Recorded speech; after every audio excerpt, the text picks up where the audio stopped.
Okay, so in this video I'm going to be writing the function fillInCalendar.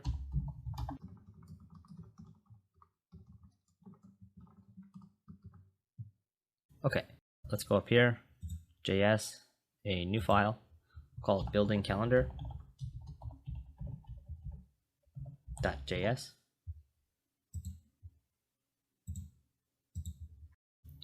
And I'm going to link it right here. Even though I'm not going to fill it right now, I'm just going to keep it empty. I'm just going to have it there for when I need it. So let's make sure it's linked properly. Derp. Okay, so derp.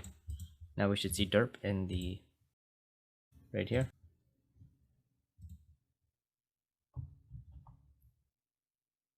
Okay, make sure that this is saved. It should be there. Okay, so it is. I must not have saved something or something went wrong. Anyways, so it's working, so we can get rid of this. Okay, so this is ready. Okay, I'm actually going to go ahead here and move the start down under here, just because it needs to come after everything else. Okay, so let's say console.log fill it, and let's go to start and call fillInCalendar. Now we should see this when the app loads. Okay, so fillInCalendar is being called. That's good. Now we can start writing it. Okay, one thing we want to do is update calendar dates.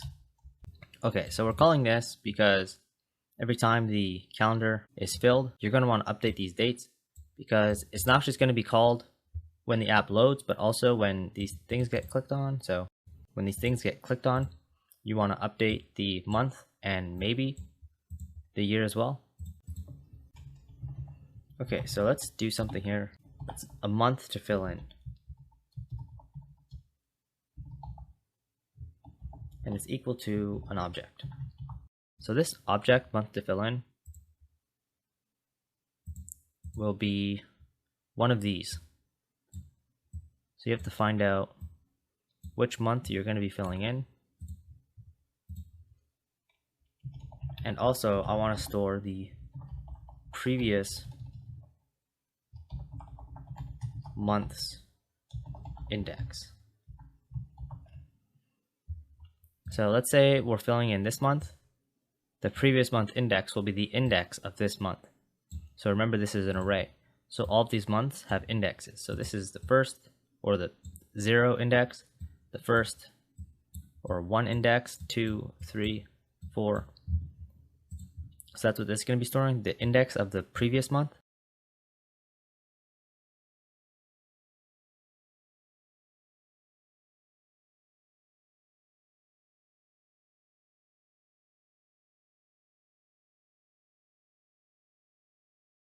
And this month to fill in isn't going to be storing the index, but it's just going to be storing the month itself. So it's going to be like a copy of it. Okay, so now let's say month data dot for each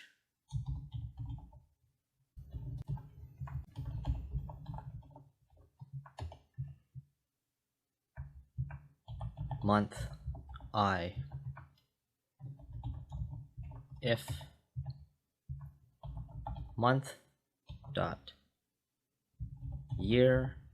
I'm going to explain this to you when I'm done writing it.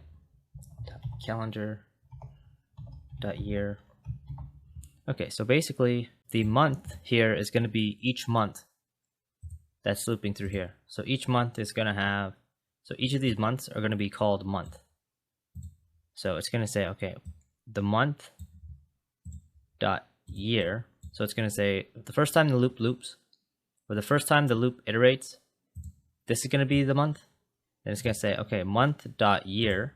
So this one, that's what this variable is right there. The first time it loops through, it's going to say, is it equal to the data dot calendar dot year?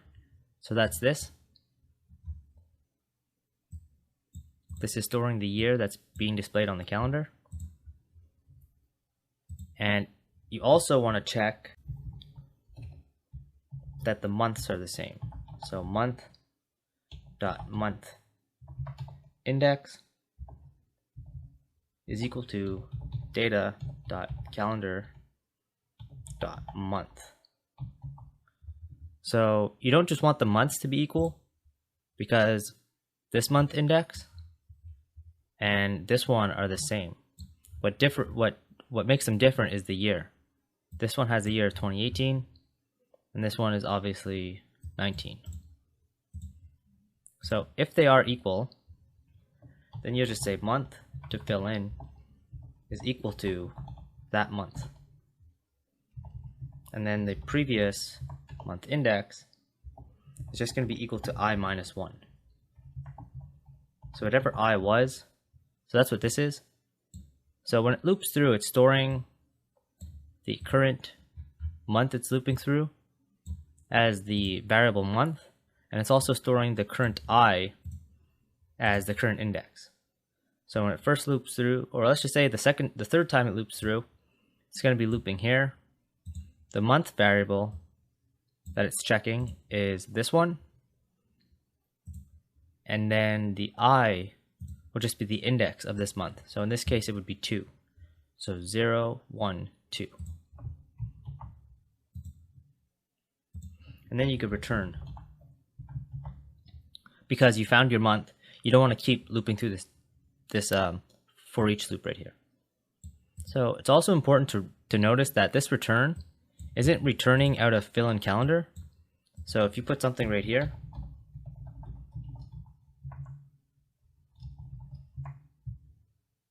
let's just say Google.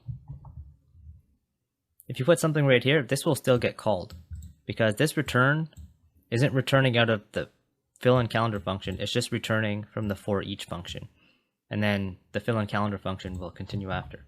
So when we run this, we should see the fillit and Google, because in either way, this will let's just console.log here as well to make sure that this return is being called. Let's just say found it. So if these are equal, then it'll do this.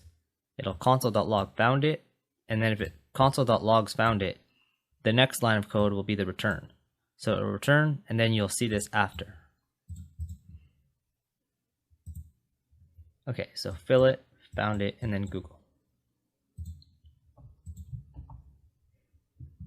Okay, so I think that's enough for this video. In the next video, we'll continue writing this function. It gets pretty lengthy, so I don't want this video to be too long.